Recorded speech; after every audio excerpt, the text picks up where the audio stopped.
Sehingga di sini dibutuhkan kemampuan seni mengelola agama supaya agama ini tetap ceria. Saya berkali-kali cerita kalau ngaji, Imam Syafi'i itu kalau ditanya, diberitahu orang yang nyium tangan jenengan, yang di depan jenengan itu hormat, itu di luar ngerasani jenengan, bully jenengan. Jawabnya Imam Syafi'i itu tertawa-tawa. Baguslah, berarti saya wibawa. Di depan saya buktinya tidak berani. Kata. Baguslah, berarti saya wibawa. Nyatanya di depan saya tidak berani. Tapi banyak orang membenci jenengan karena fikih jenengan. Jawabnya Imam Syafi'i seneng lagi. Baguslah, nggak seneng saya pasti nggak pernah ngutang saya. Coba kalau kamu seneng juta besar itu pasti minta tolong. Mau masuk apa saja lah. Bahkan saya masih punya catatan tangan tulisannya Basim Asy'ari karena beliau pernah nyurati buyut saya ketika khatam Sahih Muslim yang keluarga Kudus. Terus banyak lah saya punya, termasuk saya punya tulisan tangannya Kiai Fakih Mas Gumambang, gurunya Mbak Zubair. Saya memang dokumenter kitab, sehingga saya maaf sekali kalau pidato umum itu memang saya tidak keahlian saya. Karena itu harus dobes, itu tidak keahlian ulama, dobes itu tidak keahlian ulama. Ini saya baca singkat, tapi semoga ini barokah karena ini kholnya Bali Maksum. Semua mubalek tadi pakai catatannya sendiri, jadi itu ngekholi dirinya sendiri. Ini saya pakai orisinil kitabnya Bali Maksum. Jadi saya mungkin penceramah terbaik karena sesuai konteksnya itu. Nah ini enggak. Ini kholnya Bali Maksum cerita syairnya sendiri tentang rokok lagi. Bolot lagi. Yes. Ya semoga diampuni oleh Allah Subhanahu wa taala. Ini ngendikane beliau tentang meminimalkan konflik. Ini saya baca di bab Al-Mithalul Awal. Jawazu hibati thawabil qiraah wa shadaqah lil mayyit wa usuli thawabil qiraah wa a'malid birril mayyit. Kita berkeyakinan bahwa yasinan, tahlilan itu sampai ke mayit. Itu boleh kita hadiahkan dan sampai ke mayit. Kata Bali Maksum, wa huwa min masailil furu' al khilafiyah. Fala yajuzu bi sya'nihi itharatul fitan wal jidal wal inkar. Alal qail wal amili bihi wala alal mukhalif. Ini dari awal masalah khilafiyah, sehingga nggak perlu jadi konflik yang berkelanjutan, baik kita menuntut yang melakukan itu atau menuntut yang menentang itu. Karena dari awal ini masalah furu'iyah. Sing nglakoni nggih monggo, sing nentang nggih napa? Monggo. Selama ini kan kita yang melakukan memaksa orang lain menerima, yang menentang memaksa orang lain menghentikan. Ini tidak fair kata Bali. Kata beliau itu gak fair. Wala yang bagi ayaqa bainahuma ma la yang bagi wuqu'uhu bainal akhwaini muslimaini. Kata beliau, wala in kana lil mani'i mustanadun fa inna li ghairihi mustanadan kadzalik. Kalau yang melarang tahlilan, melarang yasinan dikirimkan ke mayit itu punya mustanad, punya sanad. Yang bagi yang membolehkan juga punya sanad.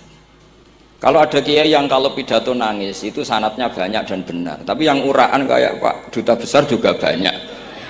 Semuanya ada sanat. Jadi kata beliau sederhana saja, kalau al-maniun, orang yang menolak itu punya sanat, kita yang membolehkan juga punya sanat. Tapi kata beliau dengan enteng, dengan ceria, ini masalah furu'iyah. Nggak perlu jadi itharatul fitan wal jidal wal khisom. Kata beliau nggak perlu jadi perdebatan. Makanya pesan saya sama santri-santri kerap ya, sebetulnya masalah kita ini tercerabut dari ilmu. Coba dari awal Anda katakan yang tidak kunut itu Abu Hanifah, yang kunut itu Imam Syafi'i. Maka melihat orang tidak kunut itu keren karena Al-Hanafi, pengikut mazhab Hanafi. Yang kunut juga keren karena pengikut mazhab Syafi'i. Jadi cobalah ilmu itu diperkuat sehingga kita mengatakan kunut adalah sunat menurut Imam Syafi'i, tidak sunat menurut mazhab Abu Hanifah. Sehingga enak sekali karena kita berdasar ilmu.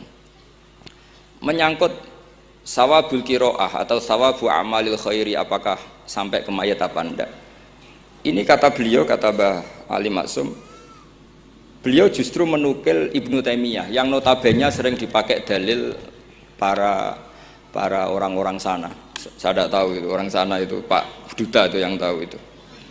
Itu kalau ini mirip kitab Said Muhammad. Jadi Said Muhammad itu kalau istidlal sering pakai Ibnu Taimiyah karena itu yang dipakai mereka. Tapi ternyata Ibnu Taimiyah, qala Ibnu Taimiyah innal mayyit yantafi'u bi qiraatil Qur'an kama yantafi'u bil ibadah al maliyah minas shadaqah wa nahwiha. Terus waqala Ibnu Qayyim fi kitabir ruh afdalu ma yuhda ilal mayyit as-shadaqah wal istighfar wa du'a lahu wal hajju anhu. Artinya gini, kita sekarang ini tidak pernah kayak Bali Maksum pakai dalil jawazu ihda lil mayyit itu berdasar Ibnu Taimiyah dan Ibnul Qayyim.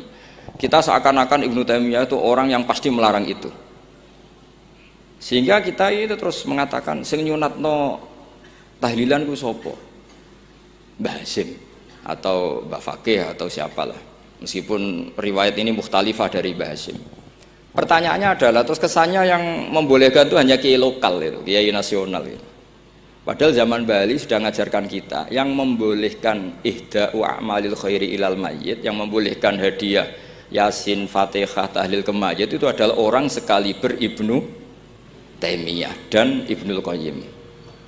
Sehingga dengan kita pakai ilmiah yang diterapkan Bali Maksum, kita ini merasa orang keren, orang global, orang yang keren lah.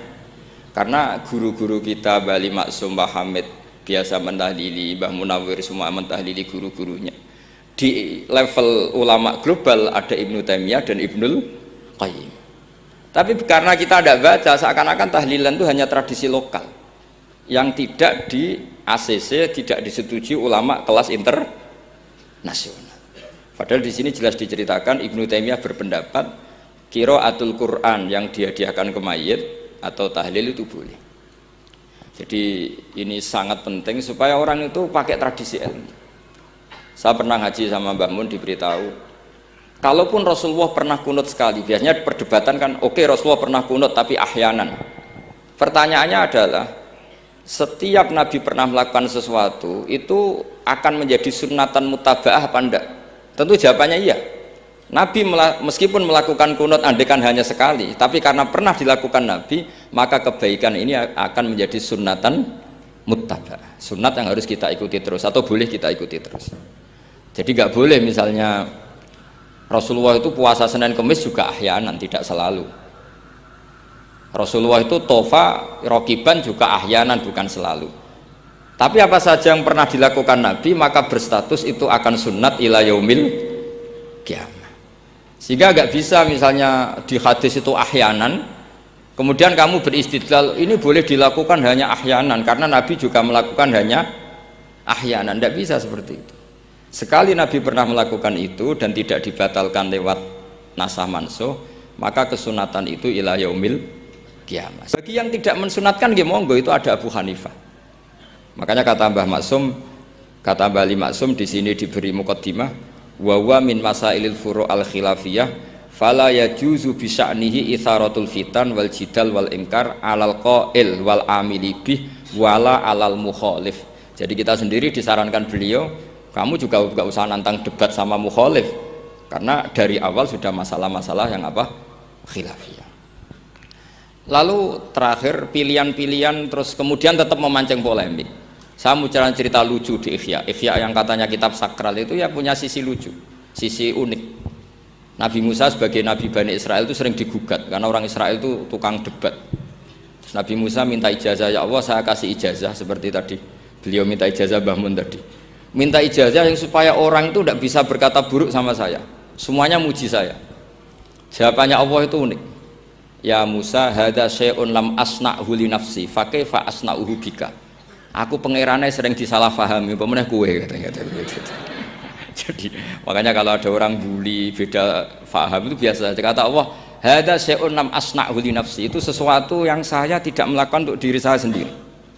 Kata Allah, saya ini Tuhan, yang mengatakan saya punya anak ya banyak, yang anggap saya bakhil ya banyak, yang salah paham dengan saya banyak, padahal saya ini Tuhan. Kalau saya mau tak bungkam semua itu orang, itu saja tidak saya lakukan. Apa menaiki terima Nabi? Sama, kita pakai buminya Allah, pakai airnya Allah, pakai oksigennya Allah. Modal guyu ya orang gelemen merengut. Itu kalau Allah tersinggung pasti Allah ngendikal falyatu probban siwa iwal yakhruj min tahti ardi wasama. Silahkan mencari Tuhan selain saya, kata Allah, dan keluarlah dari langit saya, dari bumi saya. Daripada diusir pangeran wis ning donya ceria wae, guyu-guyu wae, sementing aja dhewean apa guyu wis ngoten mawon.